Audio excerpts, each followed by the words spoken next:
Induction. That's the nothing personal word of the day. It is Friday, July 25th, 2025. It is Hall of Fame induction weekend. What are you doing Sunday at 1:30 p.m.? Hopefully you're on the MLB network and you are watching the Hall of Fame induction ceremony live from Cooperstown. As soon as we are done with this show and I get my act together, I am headed to Cooperstown. Why?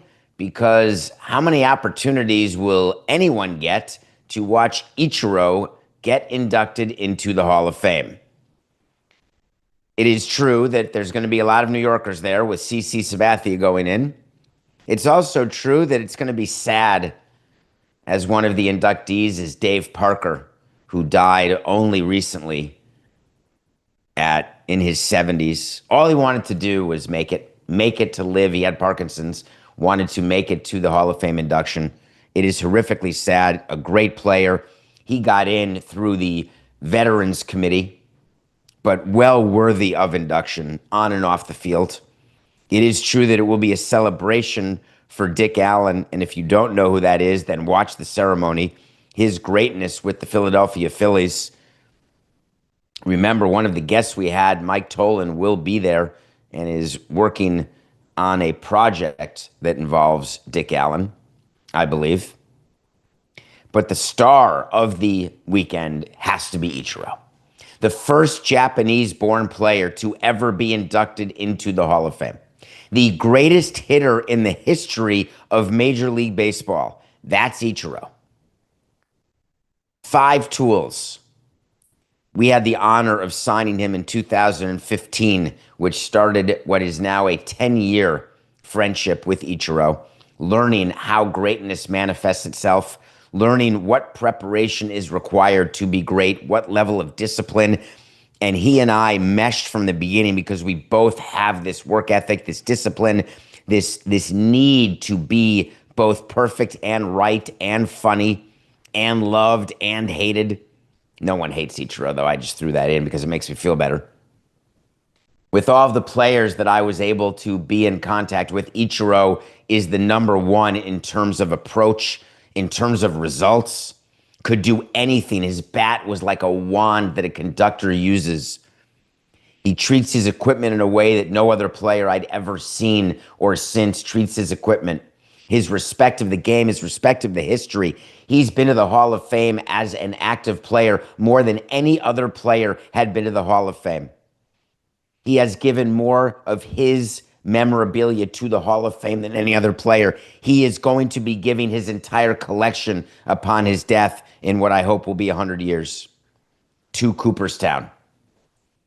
It is incredibly meaningful for him. He's been building up toward this seemingly since he realized after his first day in baseball, wow, I can play in this league. And then realized that not only could he play in this league, he could dominate this league. When you look at hits between the Japanese League and Major League Baseball, more hits than Pete Rose. And you may say, well, wait a minute, you're adding the Japanese League. You try going to Major League Baseball in your late 20s, winning the Rookie of the Year, the MVP, and then getting 3,000 hits in the big leagues. It's just unheard of what he did. When you take a look at the seasons of 200 hits, he's going to get up there on stage, and I'm going to be sitting there watching him.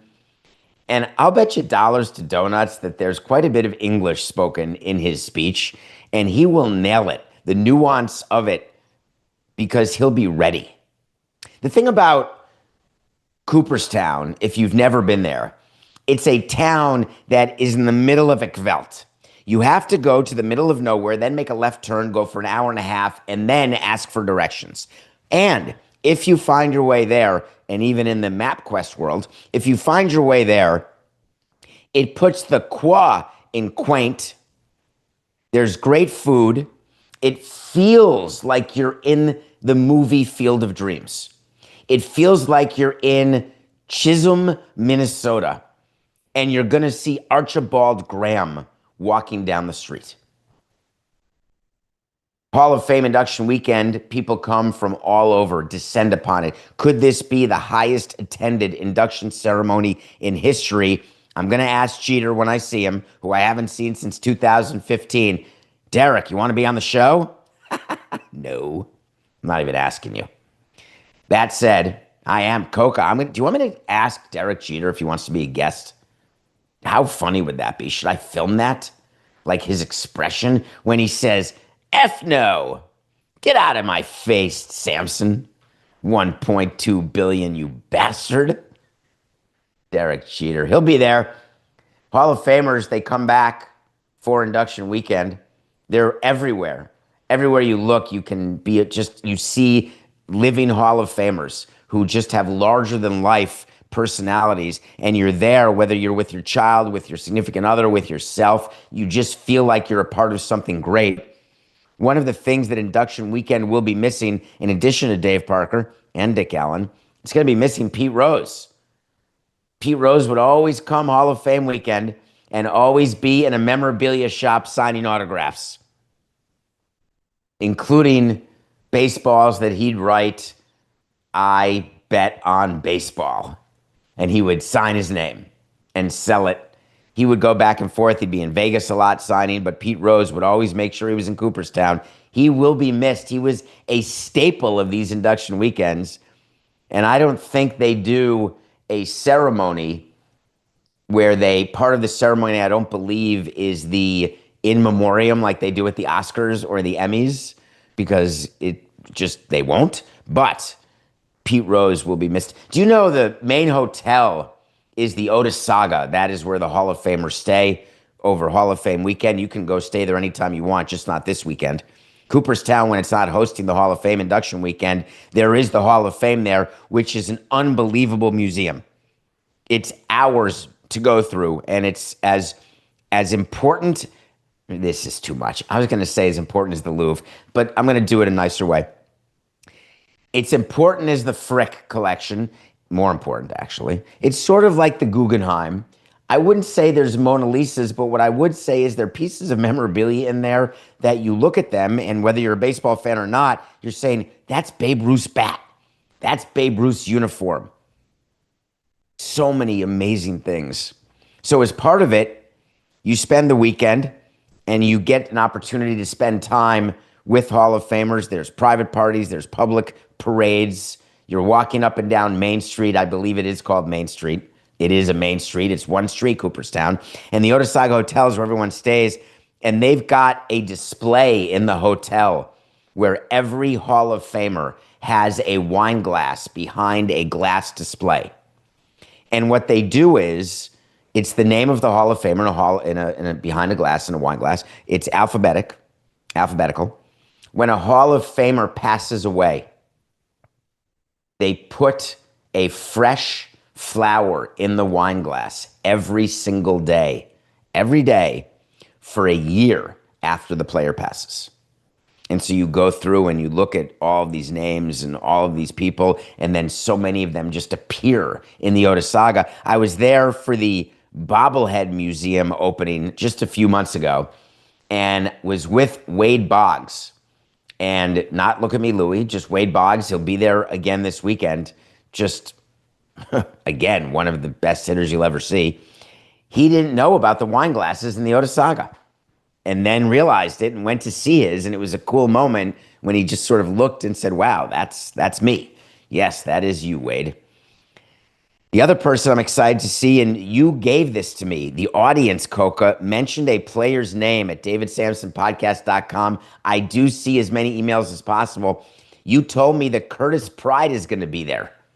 Curtis Pride is a hearing impaired player who we had. He's completely deaf, and we were able to communicate. He reads lips, and he is going to be there promoting one of the leagues that he coached, one of the things that he did in the book that he wrote.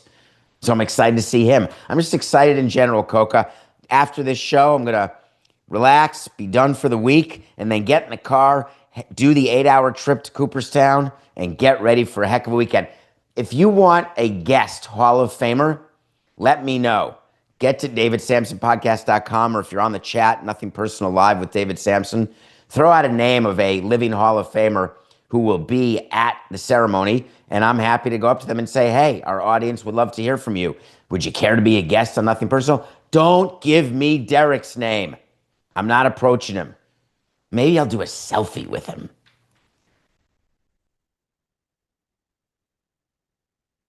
As opposed to dead Hall of Famer? Yes, dead Hall of Famers will not be there. In spirit, COCA. Thank you for being in my ear. You might as well just get on camera, although you're 40 minutes away. Hang in for hour 2, everybody. It's Friday. COCA's going to join us. He is quite lit up today, having had a week of great shows that we've had, that you've told us we've had, and apparently he didn't like any of them. The Mariners are celebrating Ichiro's induction. I don't know what the Marlins are doing. I don't know what the Yankees are doing for Ichiro. Obviously, Ichiro is going in as a Mariner. The Mariners are in the race this year. Ichiro is still involved with the Mariners, goes to every home game, dresses, works, is Julio Rodriguez's throwing partner. Ichiro could still play if someone gave him a roster spot. I can tell you that. I still would have had him on my team if I were still in the game. I still would have. He would have been my Udonis Haslem, except he would have played. He would have pinch hit, gotten 100 at-bats to 120 at-bats, gotten a couple of spot starts. I'd say 200 at-bats every year he'd still be going, because I went to a workout of his earlier this year to see him and spend some time with him, and he's doing things. As a matter of fact, I don't know if you notice, on the set, we have a baseball. This baseball is an Ichiro-used batting practice ball from a workout that I attended with him. That's totally coincidence, actually. I put it here because I could not believe that Ichiro can still do the things that he does. Why was I talking about Ichiro again, COCA?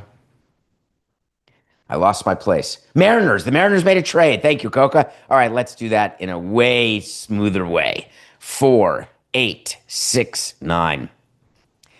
Ichiro's former team started the sprint toward the trade deadline last night by acquiring Josh Naylor from the selling Arizona Diamondbacks, and I am here to applaud both teams.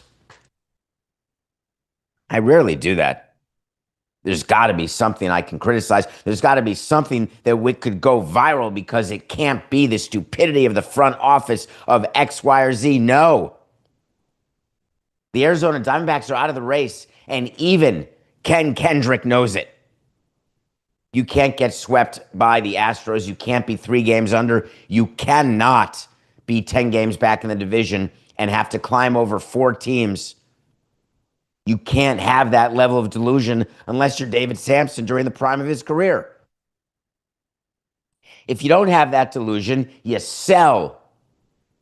And that's what the Diamondbacks started to do. And that is bad news for only one team, the Baltimore Orioles. Because if the Diamondbacks decided to buy or stand pat, the Orioles would become the most important seller on the market. You've heard Jim Bowden talk about it. You've heard me talk about it. When you get word as a president during trade deadline week, it's 6 days to go. All of the front offices are locked in right now together through the end of the deadline, which is the 31st. I don't know what time. I would assume 6 p.m. is the deadline on the 31st. Used to be midnight, and they changed that because all of the East Coast baseball people were furious. The West Coast people had to work till 9. They were fine. But the East Coast people were annoyed that they had to be in a room until midnight. And so I believe they switched it, COCA. And it's a quick check, which I'm not going to do live, but I believe it is approximately 6 p.m. But anyway, so you're locked in a room, and when you make the final decision of which way you're going to go, which the Diamondbacks did, you then start the business. Who needs the corner infielders? The Mariners 100% needed to upgrade their offense, trying to capture and catch the Astros and capture the possibility that their rotation can outperform the way it did last year, when if they had any offense, the Mariners would have been hard to beat. The thing about Josh Naylor is that he's a total rental. He signed a 1-year deal, final year of arbitration, $10.9 million. He's got free agency. What kind of free agent will he be?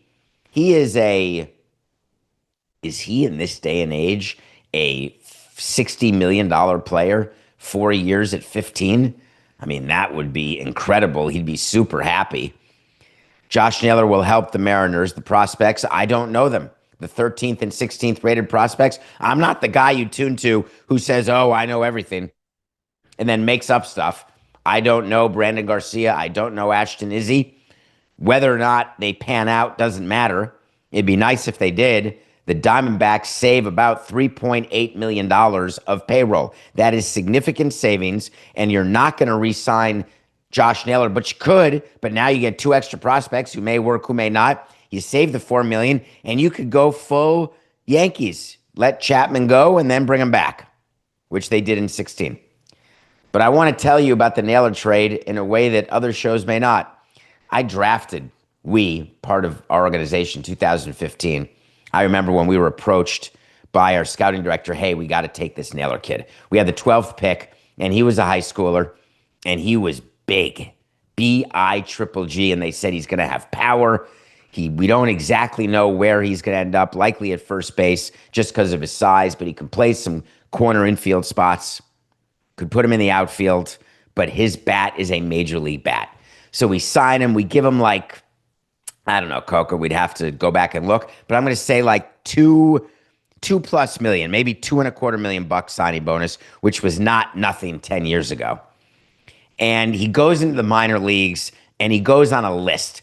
The list is of people I should be looking at in our system, those that are real prospects, not the fringe guys who aren't going to make it. So Josh Naylor's on the list. He reports. My phone rings one day. I will not forget this.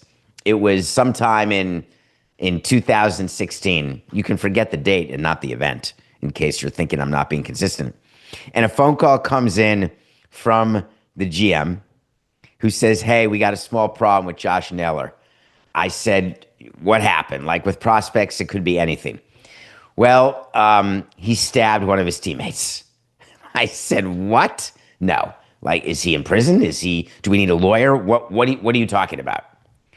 These kids who we pay money, not a lot, but we pay money for them to be minor league baseball players, professional baseball players. They're kids and they're on the road. They're in hotels. They're doing stuff like kids would do, except Naylor had a couple $1 million under his belt, but they were playing with knives and they were pranking each other in hotel rooms, like scaring each other, like Chucky, or Wedding Crashers. And guess what? They miscalculated the distance between the knife and the skin, and he stabbed one of his teammates. So we had a problem. We had to discipline him, and we had to go talk to him like, dude, what are you doing? What if he had died? What if he had lost an eye? And we had to stop like lawsuits. Like it was terrible. That's not why we traded him. Trade deadline of 2016, maybe the second most well-known trade that I did in my career. And I remember this one.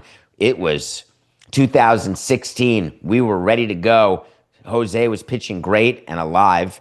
And we had Stanton, Yelich, Ozuna, JT Realmuto. We had D. Gordon, who would come back from a suspension, not be available for the playoffs. And we wanted to get even deeper in starting pitching. And we wanted to get Andrew Kashner, who was a performing, bearded starter. And we worked on a trade with the San Diego Padres. You've heard me talk about it because this is the double medical record trade. This is the one where A.J. Preller lied to us about Colin Ray, who's still pitching for the Cubs, might I add. But at the time, his elbow looked as though that it was done, and our reports during the exchange of medical had no issue.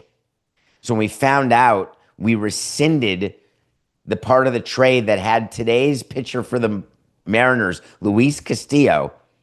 We got him back, and we gave them Colin Ray back. But the trade of Naylor and Carter Capps and Jared Cozart, if you remember those names, going to the Padres, that stayed, and we got Kashner, and we got Teheran Guerrero, and we got money to pay the rest of Kashner for the season.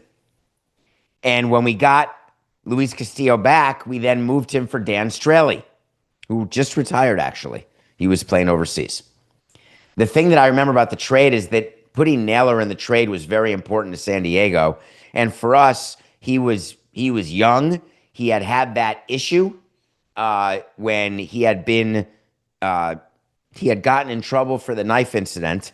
We knew that he was a bat, but we did not think that he would hold up a trade. We didn't want him to hold up a trade, so we included him in that trade. And there you go. Josh Naylor, that's how we got to the Padres. And of course, he's been traded since then a couple times, but he's a real performing major leaguer. I'm all in on him. Great trade for the Diamondbacks. Smart. Great trade for the Mariners. He will help him and Cal Raleigh in the lineup. Love it. Rosarena in.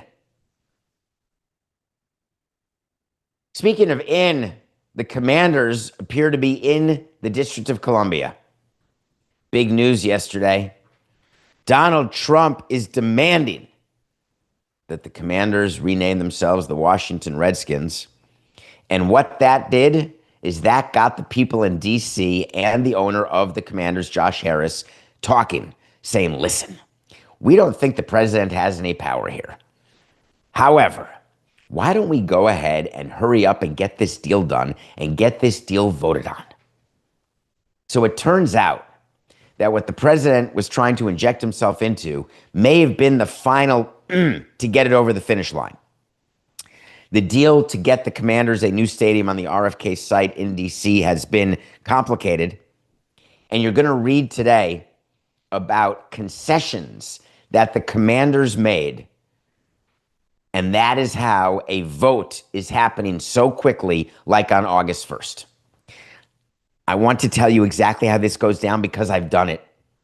When you're trying to get something voted on, you meet with the commissioners or you meet with the council members and you say, okay, what is it that you need to get a yes vote? What isn't in the deal? What are the concerns you have? And they say, well, we need to look good. We need to look as though we're getting concessions right now, and then we will go ahead and put this up for a vote. This is page 2 of the public financing playbook. Your elected officials want to be able to come out and say what everybody on the council is saying today, including the DC mayor and the head of the council, a person named Mendelson, saying, oh, the team was willing to improve the deal considerably in return for the earlier vote. There is maybe not a greater statement of horse hockey than that one. Josh Harris knows what he's doing. The David Samson School of Negotiating. Give people something they think they want. Tell them it is the biggest give possible, that they can go public saying they extracted the 3rd pound of flesh from this team. You're not going to be upset with me, my constituents. You're going to realize that I fought so hard that I out-negotiated this professional. You'd think that it was an amazing thing that they must have gotten from Josh Harris and the Commanders. It's a joke. They're going to do maybe another 1,000 units of public housing. They're going to take some of the revenue from parking, merch, and they're going to send it back in taxes to the district. Can't. I'm sorry. The reason I'm laughing is that when you do your pro formas and you're in a new stadium, whether they end up being right or not, and ours were not right because our attendance was not what we thought, our corporate support wasn't what we were thought, our winning wasn't what we were thought, but that's neither here nor there. Whether the new stadium actually works doesn't matter. When you're building the new stadium and when you're financing the new stadium, you have projections. You've got to convince the bank the projections are right because you're borrowing money for them. You've got to convince the league the projections are right because the league is involved, MLB or NFL in this case. And you've got to convince the public that the projections are right. And so you go to the public negotiators, you show them the projections, and then you give them a story they can tell to the public because the public doesn't like giving public money to anybody. And so they are able to give these concessions where the council chair says, do you know that these new concessions, we're going to get about maybe $900 extra million over 30 years? So let me just tell you that that's a really meaningful statement because it lacks any meaning, any accountability, any math. that can be checked by anyone, and no one's going to remember 30 years from now or 20 years from now, and no one cares, but the council chair and the members of the council get to hide behind, look at all this extra money we got, as though it's coming out of the pocket of the Commanders. I don't even want to present value back $900 million over 30 years, but let's just say I do. It's going to be quite a smaller number. Just call it a discount rate of 5%, whatever. Call it $300 million. And it's less. Call it $200 million. Do you think that it's a $200 million check being written by Josh Harris right now? It's not even close to that. It's basically taking your cursor on your pro formas and lowering. This is the equivalent of assuming that you can sell a ticket at an average ticket price of $100 and then changing it to $101. And the money that generates with an extra dollar per ticket over 30 years, the view is, oh my God, that's so much extra money. We're going to go ahead and put that into the deal. By the way, our projections really have us charging $105 per ticket. You see where I'm going with that? That these concessions weren't real. The mayor got to stand up yesterday and say, listen, we're not trading housing for a stadium. We're using the momentum of the stadium to build more housing. It's a win for our team, our city, our residents. Go team. Ah! What poppycock. The momentum of a stadium to build more housing. But why is that the key word? That's what people want to hear. That's what in the district. We have no money. We have nothing. We have no roof over our head. Housing, please, affordable housing. Why do you think, have you ever thought about this? I assume you have. Every stadium deal that's announced now has an affordable housing component. Do you think that's a coincidence? And then they got the number one concession. This, I can't believe it, COCA. It almost seems impossible.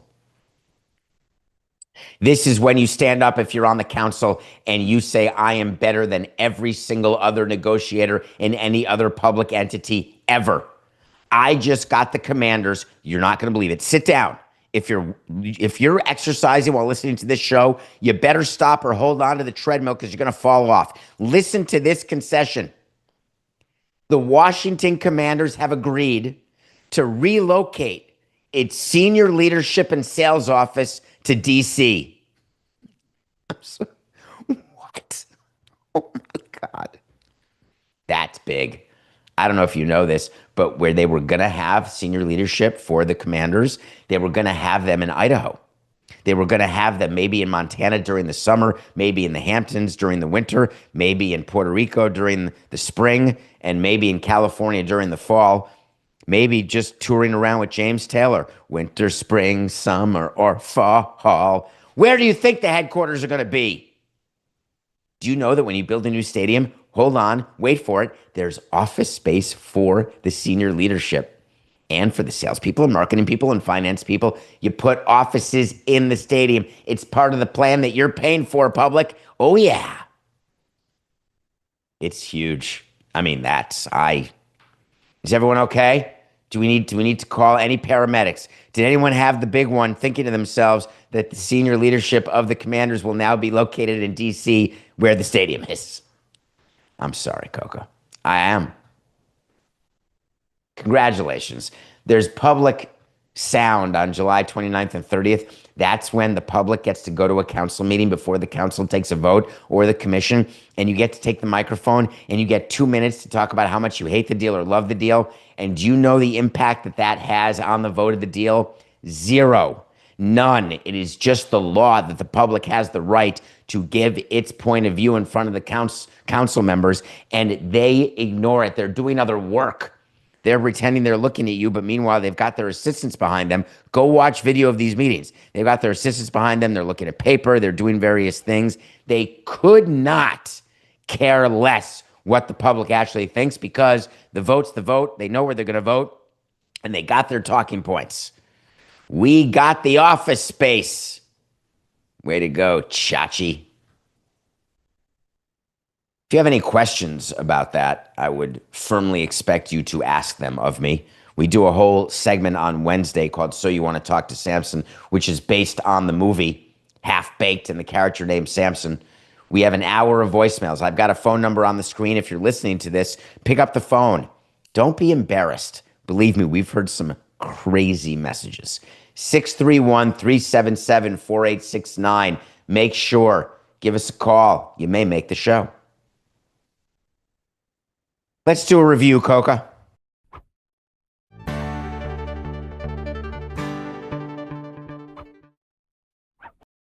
It's time for the review.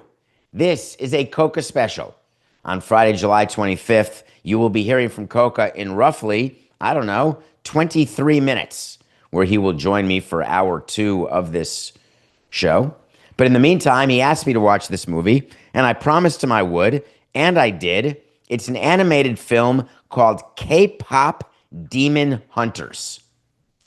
Now, what I know about K-pop, you can fit inside my tiny little pointer.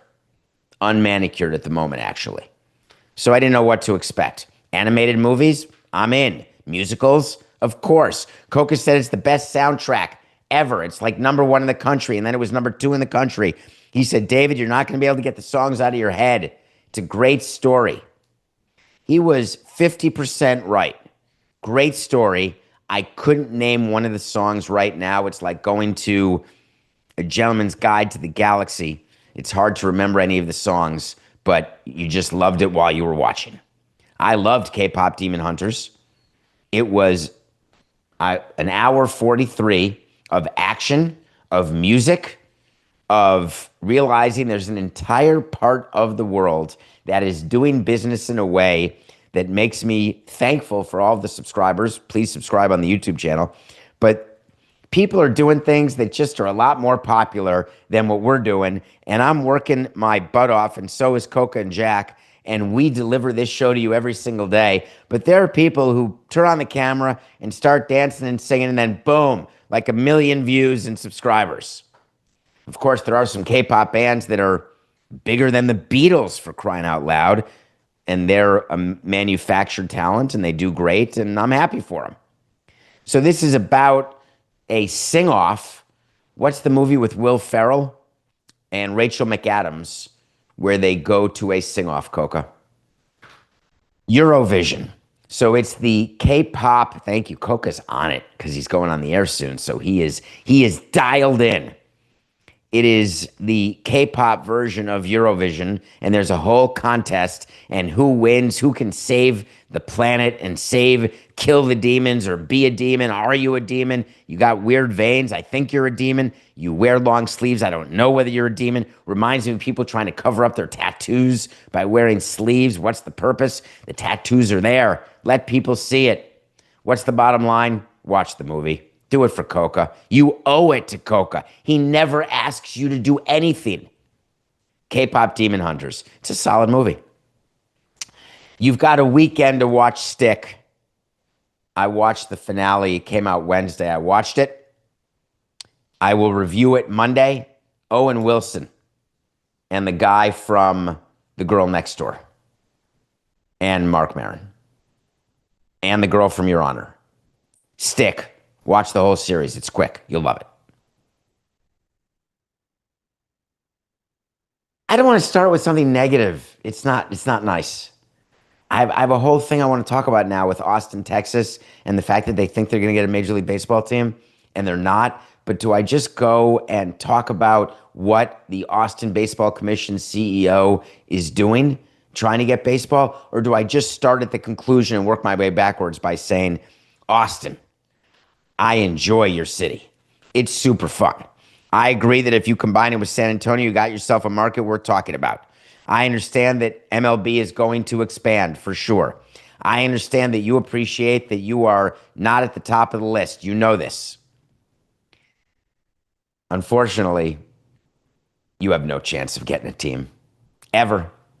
And I don't mean, well, in my lifetime.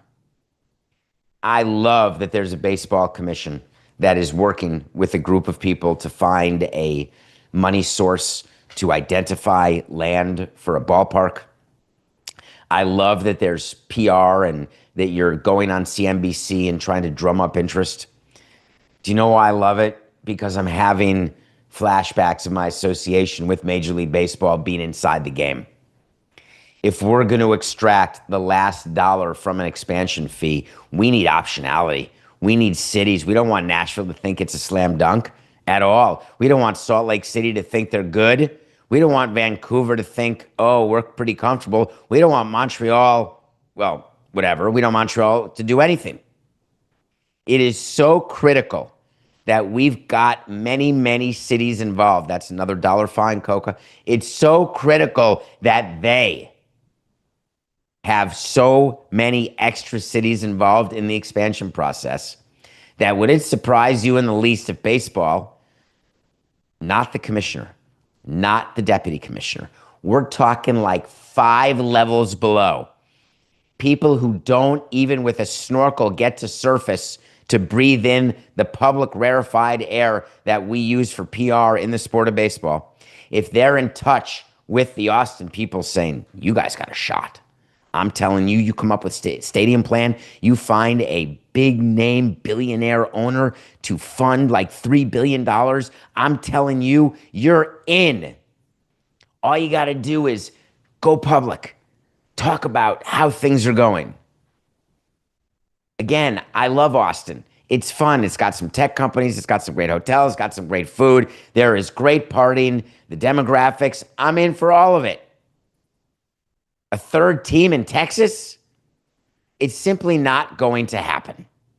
So, what would be the purpose of the CNBC jaunt?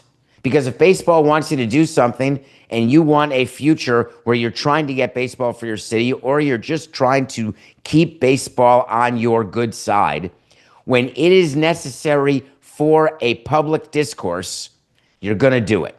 It lacks total credibility. It is true that Austin is the 13th largest U.S. city. That's true. Doesn't matter. It is true that Austin is the 20th largest TV market in the country. That used to matter, doesn't anymore.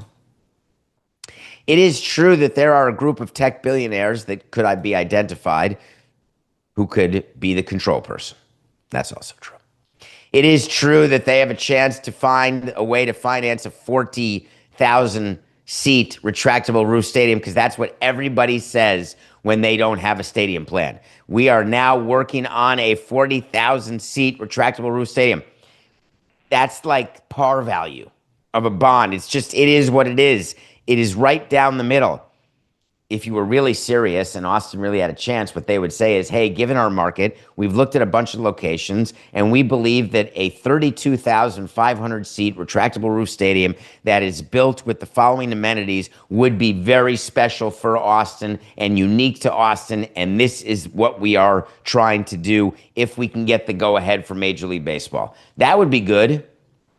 Instead, what we heard from the Austin CEO is, listen, I'm going to go talk to some billionaires. I'll be right back to you. I don't want to yuck on your yum at all, other than to say, NGTH. I'm of the age now, COCA, where each text with a name on it, I assume is a text of death, which is a horrible way to go. I'm not even that old at all. I feel young, look young, act young. Got the text yesterday that Hulk Hogan died. 71. I want to talk about Hulk Hogan for a minute. Complicated view here. And I want to be very respectful of his family. I want to be respectful of death. I want to talk about something, though. When you do something for your job and you become that, Hulk Hogan became the character that he played. Felt as though there was no turning it off. Hulk Hogan came into our minds as a wrestler, as a large person. It is very likely that Hulk Hogan used steroids over a long period of time. We try to protect people from steroid use in baseball, not because it's not fair, because very often players don't realize that what they're doing in the short term is crushing them in the long term. Yet, when you ask athletes, they would all make the same decision again and again and again. What gymnasts do to their body, what they do to their body, oy vey. Looking back on it, they would say it was all worth it, whether they made the Olympics or not. When you play baseball and then 30 years later have a hard time walking and need new knees, or a football and you may get concussion syndrome and die of dementia as a young player, if you ask a Jim McMahon, he would say, worth it. When you ask wrestlers, when what they're doing to their body with the steroids, with the way they're treated, the way their body's treated, they would likely say the same thing. If you're willing to say that, then when you die at 71, let's celebrate the life. Let's not say, oh, it's too bad he died so young. Let's not say, too bad that steroids likely could have been a cause to a cardiac event. Let's celebrate the fact that when people make a choice of sound mind and body, what I always want to protect against is people making a choice with ignorance, where they don't have the information. I didn't know that drinking a glass of milk with every meal was going to lead to blank. Then I've got absolute feelings for that. I have sympathy. I may even have a slight bit of empathy. But when you do something where you know that it is bad for you in the future, but you have reckless disregard toward yourself in the future, and you do it with eyes wide open, in. So I celebrate Hulk Hogan and his shortened life. 71 is way too young to die. A shocking thing until you think about it, and then it's not shocking. But I tip my cap to him as he would have me. He's not in heaven or hell or nowhere. He is not saying, oh man, I did not live the life I wanted. I did not live a full life. He is saying the opposite. He is saying I did not get cheated. I wanted to give you the top 5 moments in Hulk Hogan's career because you may not remember how big he was. Do you remember when he fought Andre the Giant? There were like 75 or 80,000 people in Detroit at the Pontiac Silverdome watching that. I remember it clear as day. And what they did is I didn't get to see it live. And it was part of WrestleMania. And I was never allowed to do pay-per-view WrestleMania. And I just didn't. But then they showed it on TV for free. 33 million people watched a rematch of Andre the Giant and Hulk Hogan. Do you remember that? 33 million people. Take a look at the people who are watching the World Series, the NBA Finals. It's an unbelievable number. Will that appear in my top 5? Here we go. The top 5 moments of Hulk Hogan's career. Number 5, he was on the cover of Sports Illustrated. I kid you not. A wrestler on the cover of SI. It was epic. Number 4, he hosted Saturday Night Live.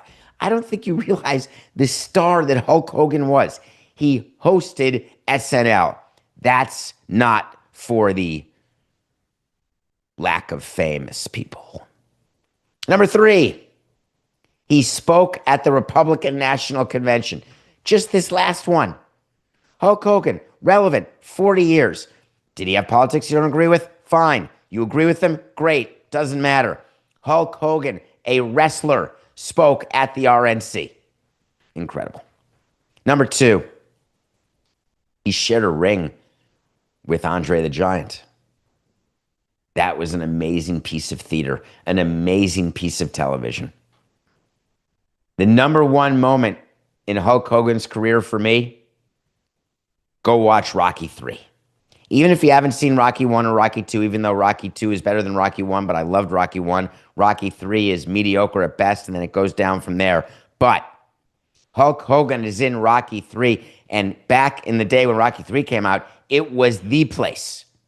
It was the franchise. Hulk Hogan, rest in peace. You did it. 71 years worth. Nothing personal pick of the day.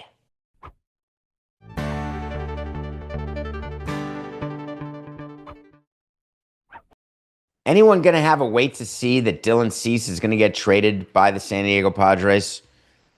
I had to wait to see only yesterday, I believe, or this week at some point, that Dylan Cease would not be traded by the Padres because the Padres need pitching. My pick of the day yesterday was that Yu Darvish could get someone out, and I was wrong. Yu Darvish can't get anyone out. Of course, now they're not going to trade Dylan Cease, but you're going to read everywhere. Dylan Cease, he's being looked at by 7 teams. Lots of calls coming in on Dylan. Lots of people want this free agent to be. You're going to want to extend him right now. Pay that man his money. Don't you fall for that out there, you front offices. Don't you do that. I didn't know why Darvish and the Padres were plus 112 against the Cardinals. It didn't make sense to me. And then I watched Darvish pitch and I said, oh, that's why. Because he can't get anyone out. The Cardinals beat the Padres and our winning streak ends. We are 99 and 92. I want the 100th win, COCA. I want it. Need it. Where am I going to get it? Woo. He's pitching tonight for the Mariners. The Mariners are jacked up. When you've got Woo on the mound, who's simply an all-star, one of the best pitchers you'll watch this year, and you've got a team that just traded and bought at the deadline, and you feel so good about it, you take that team in the next game. For whatever reason, DraftKings has them at minus 139. I would have gone to minus 165 on this game. Woo and the Mariners over the Angels. We've got games all weekend. Watch the Hall of Fame, but Saturday, pay attention to the Phillies-Yankees series. The Yankees, Toronto won again last night. The Yankees just keep falling further behind, and they have a big series against the Phillies, who are fighting with the Mets. This is really double. The Mets are rooting for the Yankees this weekend. Not ideal, obviously. The Yankees have Marcus Stroman going on Saturday night. I do not know why they keep giving him the ball. Oh, wait a minute. They have no one else with a pulse. Ranger Suarez is a better pitcher than Marcus Stroman every day of the week and twice on Saturday. Suarez and the Phillies over the Yankees and Stroman this Saturday night. And then induction Sunday, big game between the Diamondbacks and the Pirates. You got Paul Skeens going and Zach Gallen. You can't pick against Paul Skeens. The guy is the best pitcher in history to start a career. There's no one better. The reason why we're going with Gallen and the Diamondbacks over Skeens and the Pirates is A, the Pirates can't win, but B, Zach Gallen is a free agent to be. Zach Gallen is on the trading block. The Diamondbacks would be wise to trade him. And if you want a chance to win, Zach, which is what you should want as you head into free agency, so you can have the bona fides of a playoff success on your platform year, you're going to want to be traded to a contender. One of the ways to be traded to a contender is go toe-to-toe with Skeens. Because if you can go toe-to-toe with the best, then an acquiring team looks at you and says, oh, I could slot this person in at game 1, game 2, and they are going to go right after the best pitchers on the other team. Zach Gallen has not pitched like a number 2. Frankly, hasn't pitched like a number 3. But Zach Gallen going against Paul Skeens, I'm looking for Zach Gallen to pitch like a number 1. Will the Pirates have traded O'Neal Cruz to the Yankees by then? Maybe. Will Zach Gallen be traded by then? Doubtful. We're only talking 2 days from now. That's the 27th. His final start before the deadline on the 31st. So I'm looking for Zach Gallen to have a great game. So the picks of the day: Mariners over Angels Friday, Phillies over Yankees Saturday, and then Diamondbacks over Pirates on Sunday. We're going to take a break, and after the break, it's the best part of the week. It is COCA time. We'll be back in just a minute.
Welcome back to hour two of Nothing Personal on this Friday, July 25th, 2025.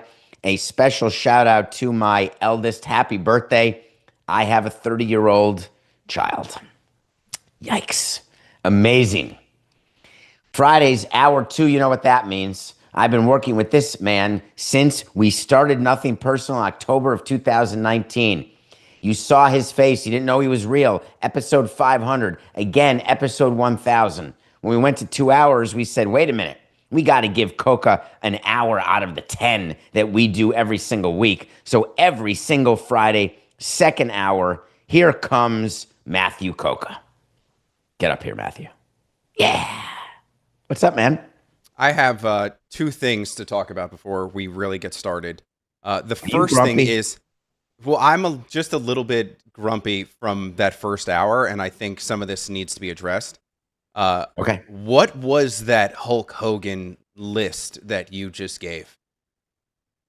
Like, what That, were people supposed to learn from that list that you gave about what were those memorable moments? Because I think yes. if you asked any wrestling fan for a memorable Hulk Hogan moment, I'm not sure that 4 out of the 5 on that list that you gave would have been in their brain. Like, what Well, made that memorable? that's why you listen to Nothing Personal. COCA, you can criticize. You do your own list. You want to do a top 5 list? You know what? No, It's I your don't. I hour. don't think Do your that people list. need. I don't think there needs to be a top 5 list of Hulk Hogan. And if there was one, I don't think him speaking at the Republican convention would be on that list. How Like I can think that him. not I think be? him joining the WCW would be on that list, or his wrestling matches against the Macho Man Randy Savage or against The Rock. Like I think that is stuff that would make a list. This But I'm is you just not producing. sure. You're Well, producing me no, right I don't now? think I don't That's think this fine. is Make your I own don't think list this next is time. producing. I just think it's like, dude, if you're gonna make a list, like make a list.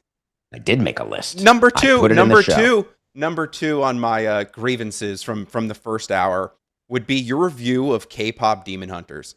If you are not into the movie, like I think you as a reviewer and somebody who is so passionate about movies and awards like the Oscars and the Emmys, you need to find a better way to review a movie. If you're not interested in the movie, just say you're not. But there are people who want to know about the movies that we're watching. So I think it's a disservice to the Please audience. review K-pop Demon Hunters. Listen, Obviously, you're emotional about it. Go ahead. well, no, I think it's because it's an animated movie, people don't take it serious. And I think you are one of those people who falls into that category of not taking it serious because it is a movie Seriously. that's full of friendship, it's full of love, it's full of action. Like it's everything that you could want in a movie like that. And it's got a great soundtrack. So for you to be like, oh, yeah, I couldn't really listen to the music. Well, then you're not the ideal audience for Not that what I movie. said, producer But you COCA. can offer up like, hey, listen, if you want to watch this movie with your kids, I think it's a great movie to watch with your kids. But don't just dismiss the movie because it does. Obviously, the songs are good if it has the number 1 or number 2 album in the world right now. So for you Name to be one like, song. Golden, Sing it. What's the Takedown, tune? Takedown.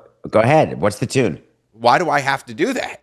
I'm not Because a singer. is it memorable? But I'm not a singer. If the song comes on in the radio, if it comes on in my shuffle, I can sing it. But I'm not a karaoke singer. I'm not going to just sit here and bust out in song.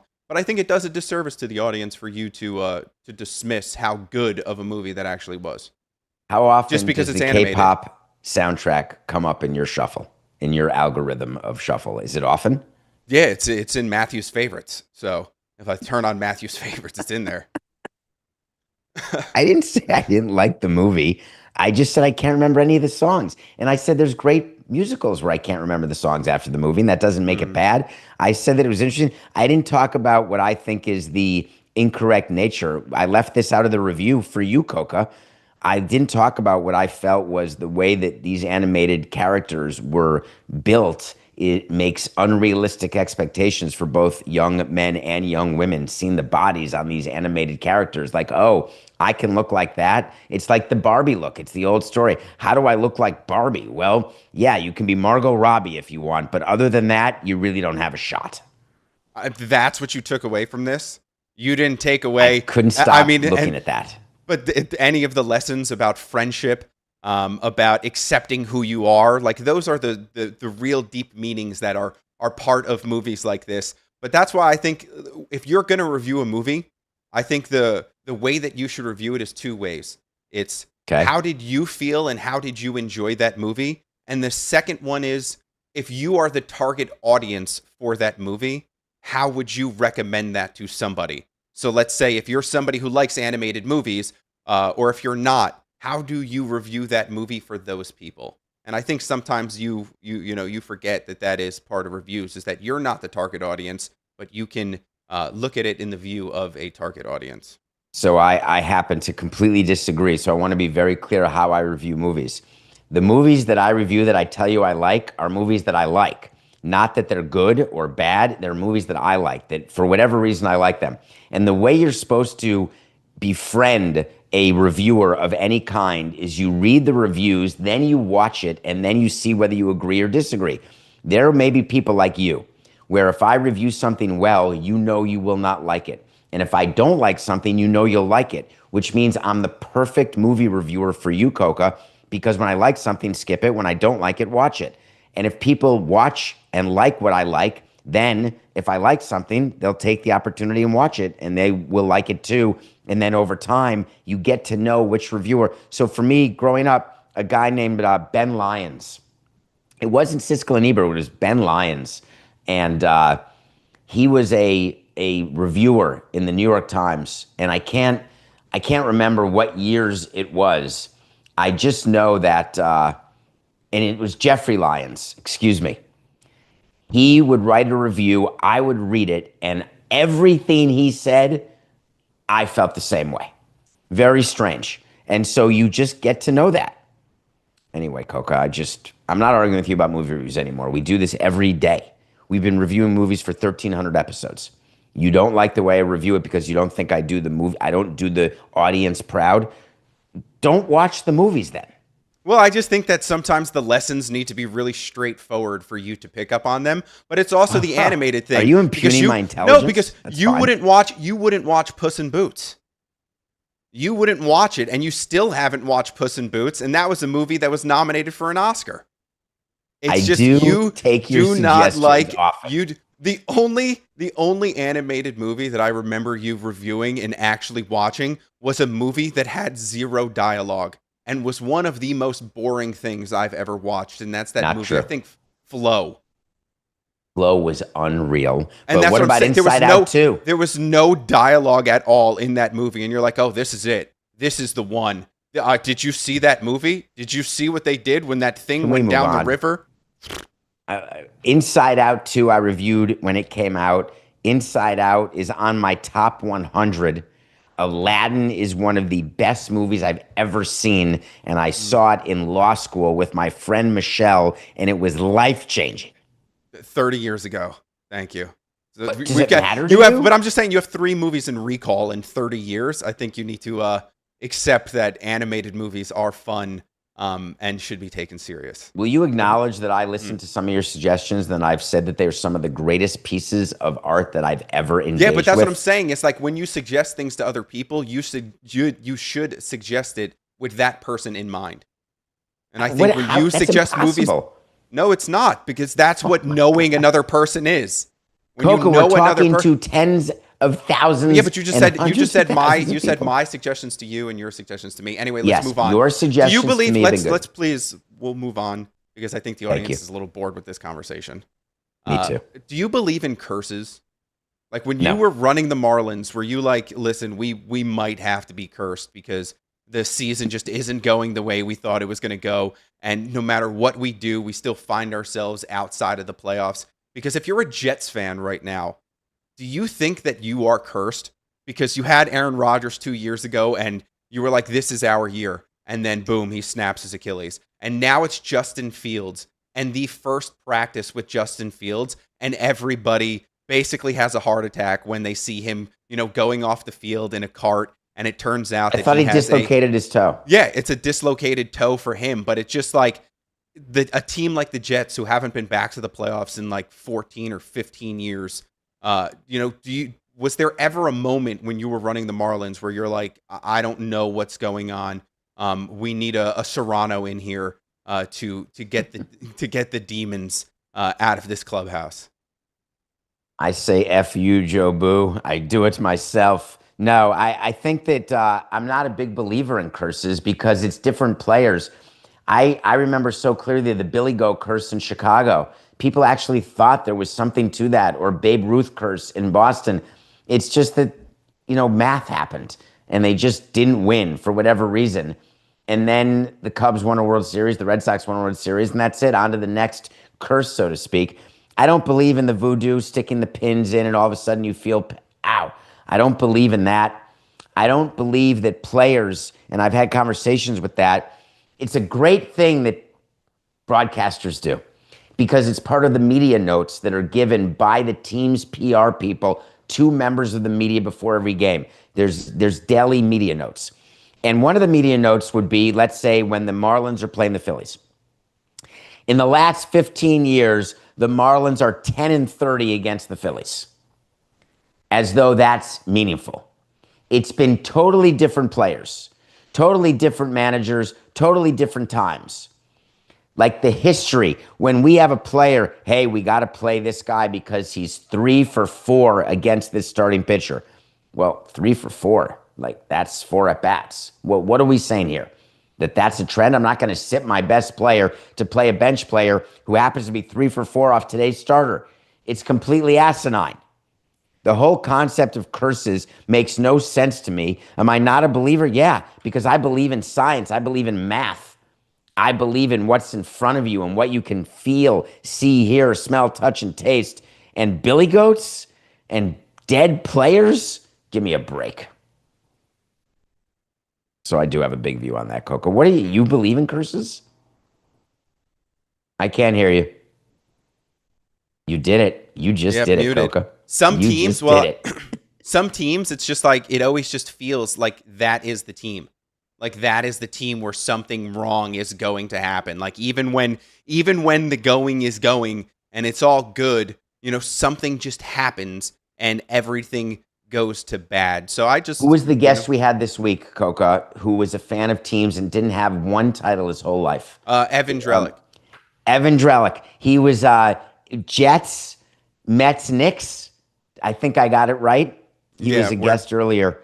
It's not a curse. It's just it's poorly timed, and there's a ton of teams. It just feels like you're a New Yorker. Oh my God! But if you're a fan of the Milwaukee Brewers, which I love them, they've never won a World Series ever, or the Seattle Mariners.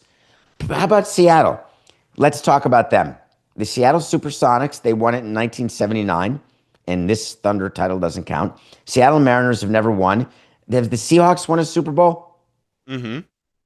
They won it with Russell Wilson in 2000 and whatever, 12. I'm making up a number. So you can be a fan of 3 teams and have one title your entire life. They're not cursed, I don't believe. And let's go city by city for all the different cities that Cleveland got, I believe, LeBron as their one title in 2016. Cavaliers, Browns, and Guardians. So are they cursed? I know New Yorkers like to say, because New Yorkers, we always think we're the Saul Steinberg view of New York cover. So like, if you're like a Bills fan of the 90s, making, what was it, 4 straight Super Bowls? How amazing is that? And they just, but not winning it. And then now it's like you haven't been back to it. Like, doesn't that feel like there's something, like there's just some sort of juju in there that just is working against you at all times, that you just can't win the big one? Isn't the math that you're supposed to win a Super Bowl once every 32 years, generally, and get to the Super Bowl in theory once every 16 years? So if you go to 4 Super Bowls in a row, that may be it. That may be it for 64 years. I think that's the straight math. I remember when the Marlins won the World Series in '07 and in 2003. I said, you're only supposed to win a World Series once every 30 years. We've now won 2 World Series in our first 10 years of existence.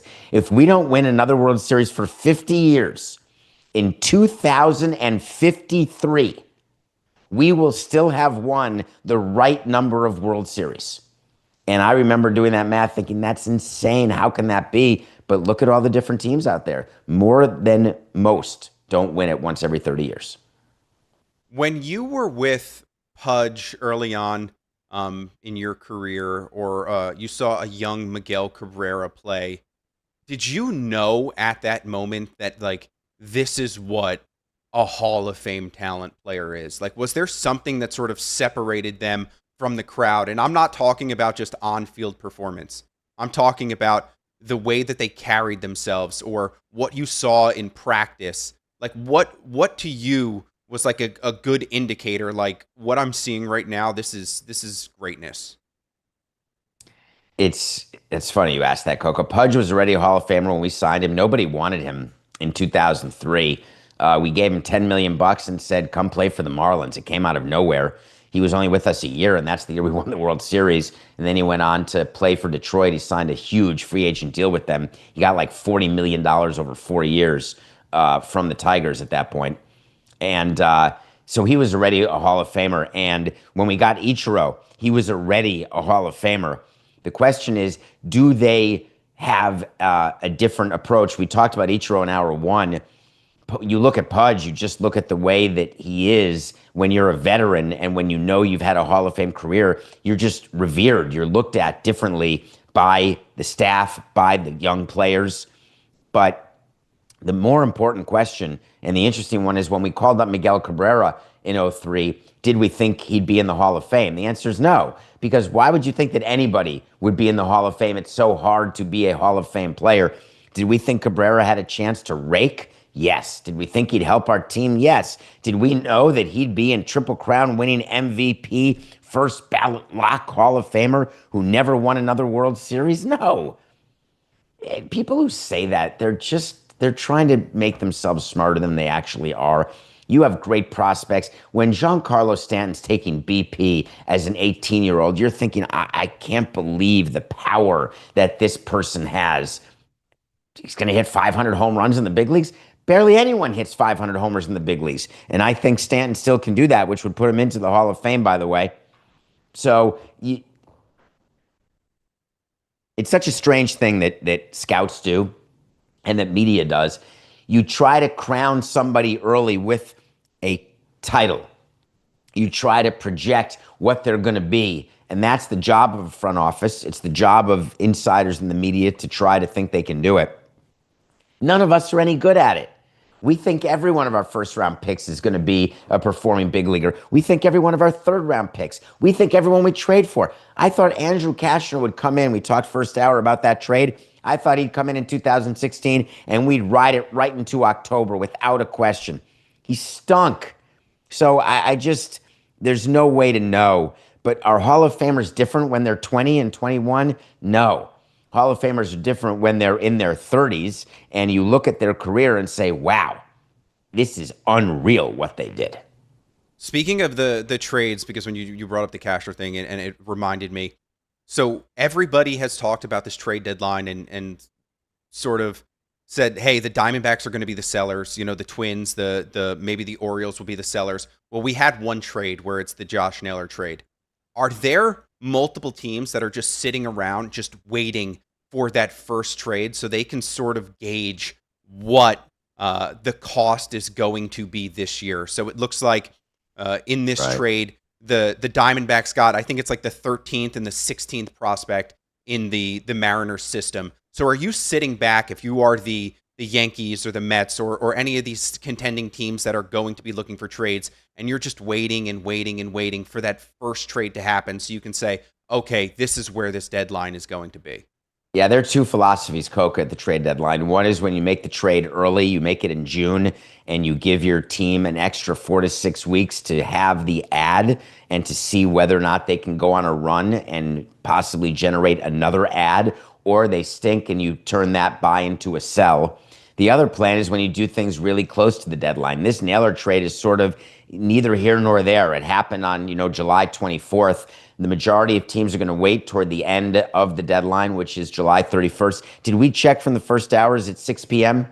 Yeah, I believe it is. I believe when I So looked, it was. you're basically sitting around and you know what trades you're willing to do. So the Diamondbacks, it's a great example. They realized they had to sell. The Mariners wanted a corner bat. They looked at Josh Naylor, rental. What's he worth? They said, this is what we would give up for Naylor. That's on one board, and it's those players. Now, if we can get Suarez, if we can get him, we give up this group.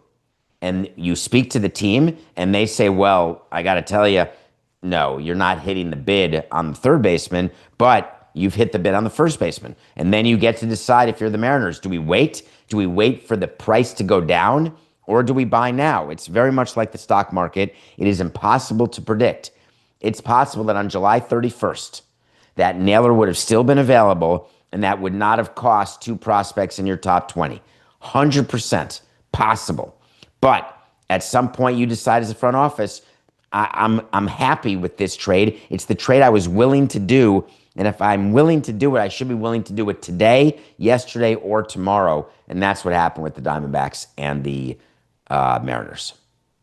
Yeah, but that I think you misunderstood my question a little bit because I'm talking about other teams, the teams that haven't traded yet.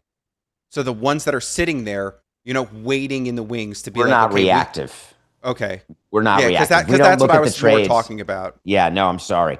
We don't look at the trades and say, oh, no, the Houston Astros, hey, hurry up. We got to make a deal. The Mariners just got Naylor. No, we're not going to do that at all because we've got the board. And the whole key is the discipline. It's like in free agency.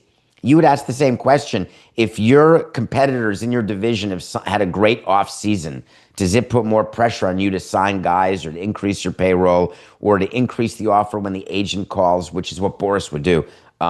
David, the Phillies and Mets are in on this player. And you can't have the Phillies and Mets get better. You're trying to catch them. You're going to, right now, you can have them, and you'll be hurting other teams and helping yourself. Otherwise, you're the one who's going to be hurt. We do not ever look at it that way. And I've spoken to other front office people, and we all say the same thing. This is not just a David thing. There is not a GM out there who is looking at a trade and saying, uh-oh, my competitors did something. Now I've got to respond in kind.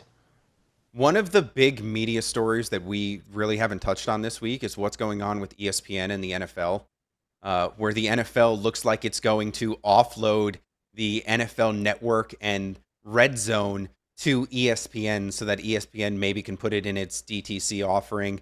Then on the flip side, it looks like the NFL is going to acquire, I think it's like 10% of ESPN in this deal.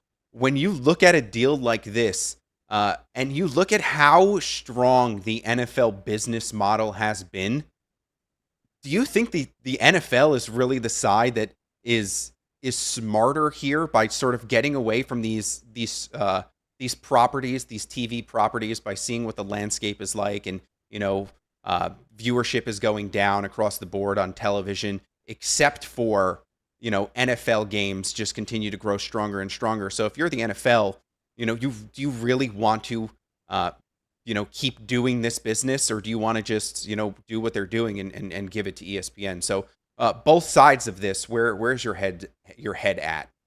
Well, first of all, ESPN is part of Disney, and we have speculated for years on Sporting Class. What is ESPN worth? Will ESPN be sold? Will it be spun off by Disney?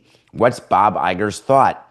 If in fact that the NFL ends up with a 10% stake in Disney, what does that look like? Is that shares of Disney? Are they making ESPN a separate company, a separate publicly traded company? Are they pulling it out of Disney? In which case, what kind of impact would that have on the current shares of Disney if the assets that are ESPN are no longer part of it? Generally, what's the impact when you are giving away 10%? What are you arguing you're getting in return? 2 networks to add to your channels? You're not getting more playoff inventory. You're not getting any sort of centerpiece of an event. So what's in it for ESPN? They're looking for programming. They're looking for economies of scale and programming for this direct to consumer product that they have, which has to fill hours and hours and hours of stuff. And the NFL is saying, man, we're not broadcasters. We're a lot of stuff. We have great national revenue. We do great deals with broadcasters. We have 32 absolutely performing franchises. But here's what we're not. We're not a media company. We don't know how to run our networks. We can hire people, but if we sell it to ESPN, let them do what they do. And in return, we'll get a combination of, is it cash and stock? There is so much about this deal that we have not yet heard because it has not yet been leaked. But we have to look at what the valuations are of ESPN, of NFL Network in the red zone. Then we have to look at what ESPN does with these new assets. Are there additional layoffs? Are they integrated into the current ESPN slate? Or is it specially done for the new DTC ESPN, which they bet big on? And Roger Goodell and the owners, they're no fools. When they are doing a deal like this, they're doing it with purpose, and I can't wait to see the particulars. Yeah, and just from a programming standpoint, I hope it's not one of those things where it just becomes this ESPN vehicle and it's the NFL and it's the biggest thing, and now you're just getting littered with the same talking heads over and over and over again. Like, is this going to be, I know that Stephen A. Smith had said he wanted to talk more football and he wanted to get into the Monday Night Football stuff that ESPN already does. So is this like, hey, we're gonna give you guys now, you're gonna get more Stephen A. Now you're gonna get the NFL Stephen A. Or is this gonna be something where, they're actually going to make us smarter? Where it's I thought Stephen A. was going to late night, COCA. I thought I read that with Colbert gone, that Stephen A. was saving late night. I mean, he's a busy guy. There are a lot of things that he wants to do, but there's only one of him. But it's just, to me, it just feels like, there's two ways it can go. It can go the way of the, hey, we are going to give you the same stuff over and over again, or this could be an opportunity for ESPN to say, hey, we are going to make you guys smarter. Now that we have this reach, we are going to fill it up with great football talk for fans. I don't know. Let's talk about nothing personal for 1 second. Do you think that we make our audience smarter?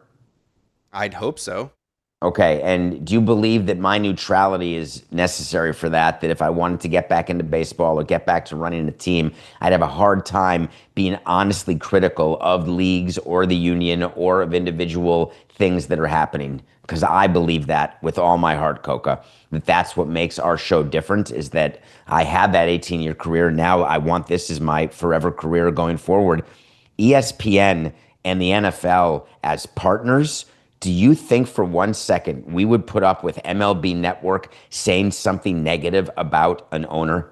Never. It's owned by the owners. You cannot go on MLB Network and say Hal Steinbrenner stinks. You can't do it. Now, with ESPN and the NFL being together, not as partners, actually as financial handholders, how's that going to work? There'll be more NFL on ESPN. I don't know how you could get more, but there'll be more. You think that MLB is looking at this deal and saying, oh, I can't wait to do a new deal with ESPN. We are going to be right there, fourth fiddle to what ESPN is doing with basketball and with football. I think it's a major issue it's like owning the newspaper. I just think it's very tough to do. Who's going to be critical of NFL owners? Because you pick up the phone and call ESPN and say, screw you. Yeah, but sometimes I don't know if it's... Yeah, but sometimes it's not about fans wanting people to be critical. When you're turning on ESPN, some like do you really want that? Like, is that what you want as a fan? I want honest discourse. Maybe, but if you're a fan of football, sometimes you just want them to talk about your team. You just want to know the X's and O's of what's going on with your team. So I think there's multiple sides to the fan and the viewer. So some people wouldn't really care for that much. People still tune in to MLB Network. People are still tuning in to hear, discussions on MLB Network. So I don't think many care so much about the NFL's involvement there. Who are the highest paid people on television? Isn't it Pat McAfee and Stephen A. Smith? Do we? Okay. I would assume those are the two. Are they X's and O's guys by any stretch? To me, Yeah. they are the pound the chest, hot take, make headline guys. I think that's what people pay for, and that's what people want more than anything else. Sometimes you and I talk about on the show, we don't do the hot takes. We don't talk about things that we're not passionate about, that we're emotional about. Whereas on many of these shows, they're checking the boxes to cover topics that they know will get the algorithms going. Yeah, but with the NFL season, like we've discussed before, that this upcoming NFL season, I believe there's only like one day of the week on the calendar where there's not going to be NFL. Where you have your Monday night games, you have your Thursday night games, you have Sunday night games. There's going to be Saturday games and Hmm. Wednesday games. So it's just when you're wrapping programming around these tentpole things, around live games, that critical thing that the McAfee brings, or that the Stephen A would bring, that's not, what people are looking for, because announcers are making, McAfee and Stephen A money. We've seen that with Tom Brady. We see that with, Troy Aikman and Joe Buck. So I think you have to look at it, in a different way when we're talking about a league like the NFL and how much people are craving, NFL football from just the viewership numbers that we get. It's not the same as other sports, and a big part of that is, the Pablo story. The Pablo story. That's not been all over the ESPN airwaves. So I even don't now think they it's don't. been mentioned. Yeah, but even now they don't have that relationship with the NFL, and they're still not covering these huge things. Well, And Don they're Van still. Natta is. Yeah, There, but there that's is a not. But writer. that's not television. That's not television. He went on That's a Dan's complete. show. Yeah. I meant to ask you. You just mentioned three different points, and I had something on point one, but I'll have to go to point three because I can't remember what point one was. Hmm. Because you went to Pablo, and I got distracted by his celebrity and the fact that he's one of the top 100 podcasts of all time, according to Time Magazine. Hell yeah! But there was something that came up with the NFL and the days of the week that was interesting to me. What Roger Goodell and his plan is to not just be number one, but to crush everybody else. And I'm loving what they're doing with Christmas Day and all the different times that they're willing to go at the NBA. And then watching the commissioners all try to be buddy buddy. They don't like each other. Like they're very super competitive and territorial about their leagues. And the NFL just has not missed a beat in terms of increased out valuations, profitability. They get these announcements all the time. The Packers as recently as this week, and it is something to watch. I would say that if the NFL becomes this so much bigger, what will happen with these networks who will realize that covering the other sports, it's better just to allocate all their money to football. So the NBA got its deal done, but MLB is paying close attention because they're trying to get new deals in 2030. And if all these networks are just saying, hey, we'll allocate to football, it's going to have a negative impact Well, on that's baseball. what brings me back to a conversation that you had yesterday, but it was only brief, and that's about what MLS is trying to vote on, and that's moving their season to match up with what the rest of the world is doing. But the rest of the world doesn't have to go against the NFL. It doesn't have to go against the NBA. It doesn't have to go against the NHL. So I'm really confused with this MLS plan to move their league calendar into more of a, late fall, winter, early spring.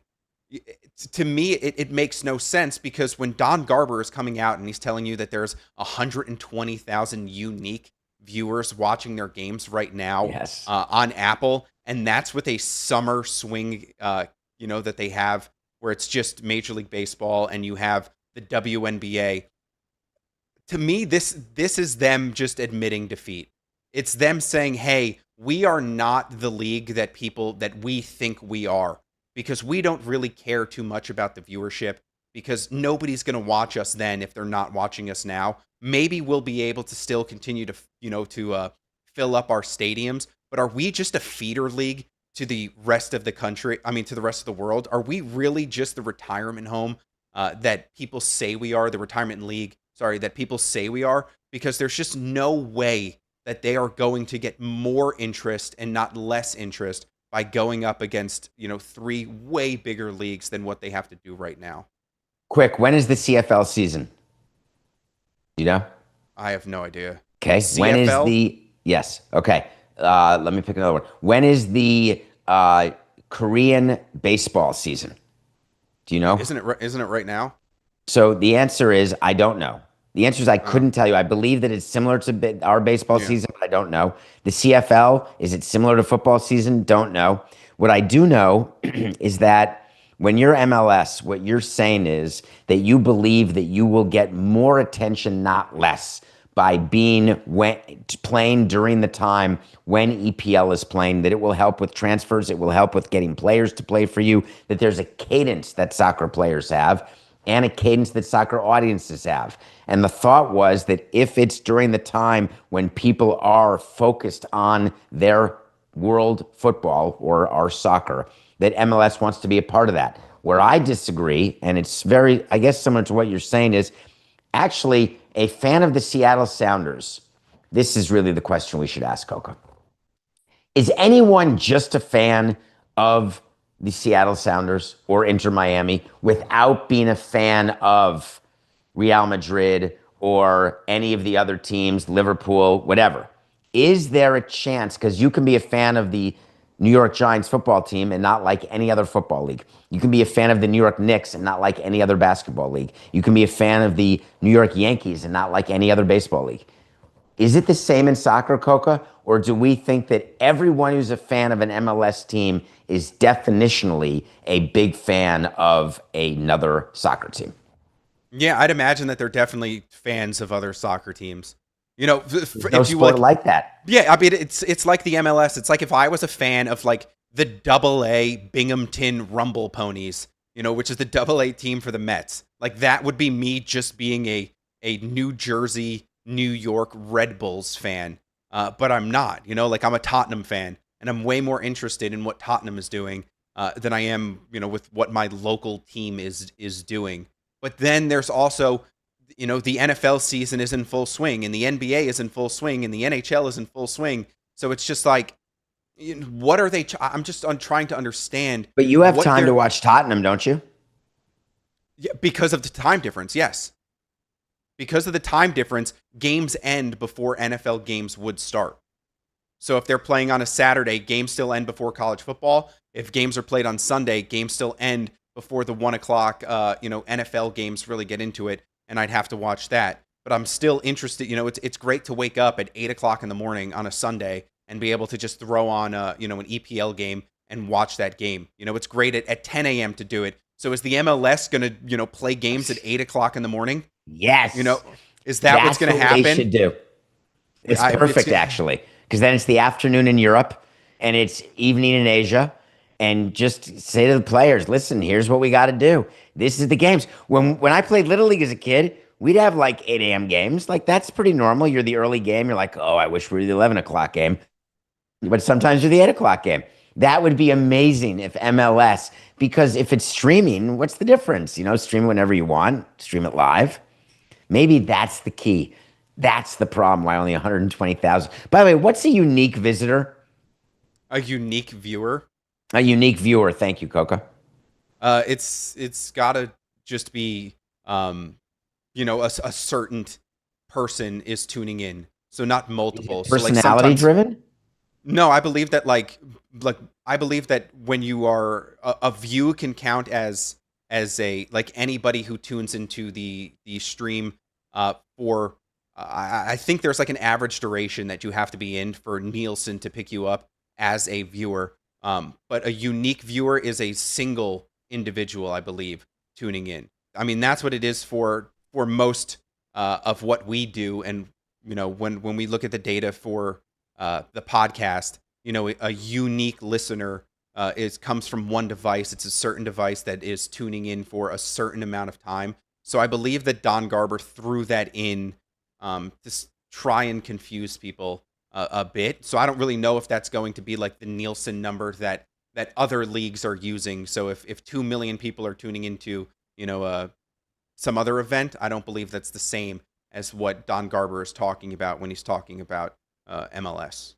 So unique listeners for nothing personal. If someone is listening on their cell phone while working out, that's a unique listener. But what if they also had an iPad and they put it on two devices, the same show, but we're only listening to one with volume and one without volume? Is that two unique listeners?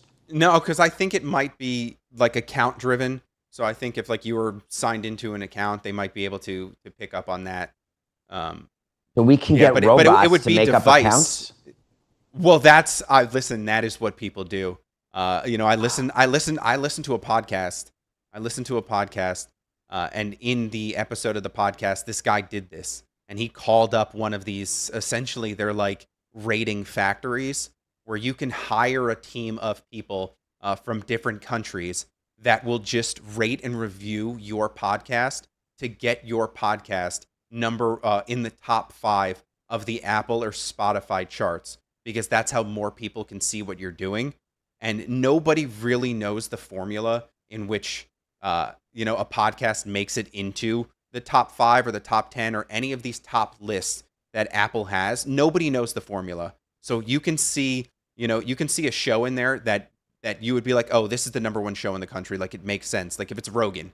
So if Rogan's up there, you're like, okay, I know a lot of people are listening to that. But then you'll see one about like, I don't know, construction. And there'll be like 4 ratings on the construction podcast. And you're like, wait, how is that the number 2 podcast in the world right now? Well, sometimes there are these farms that you can hire people and they'll do this for you. People do that for YouTube subscribers. I'm happy to say, COCA, we've had offers to do similar. We've never done it. Every single subscriber, every single listener, unique or not, is a real person, genuine. All the different offers we've had to make it look like we're more successful than we are, we have built it from zero together, you and I, and we're going to keep going because the audience likes it and they keep listening and watching. So thank you for that. What else do you got for me? Do you know we're about 8 minutes away? You're done. Do you like doing these Friday shows? Yeah, I do. I just think that like sometimes I start off a little too hot and then I find myself like cooling down.